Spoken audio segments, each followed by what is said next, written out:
नमस्कार दोस्तों। तो वीडियो को देखने के लिए धन्यवाद।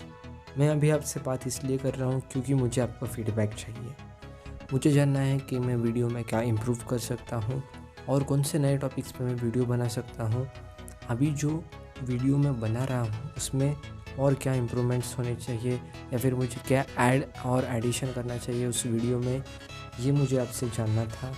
और अभी हम बात करेंगे होटगी सोलापुर इलेक्ट्रिफिकेशन स्टेटस की, जहाँ पे होटगी से टीकेकरवाड़ी आउटर तक वायरिंग का काम पूरा हो चुका है। टीकेकरवाड़ी रेलवे स्टेशन पे भी वायरिंग का काम पूरा हो चुका है। टीकेकरवाड़ी से आगे अप लाइन पे तकरीबन 1 से 1.5 किलोमीटर तक वायरिंग हो चुकी है। डाउन लाइन पे अभी वायरिंग की शुरुआत नहीं हुई है।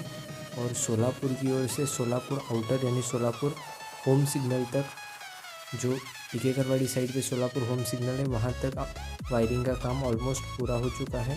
होम सिग्नल से थोड़े पहले तक ही वायरिंग का काम हुआ है।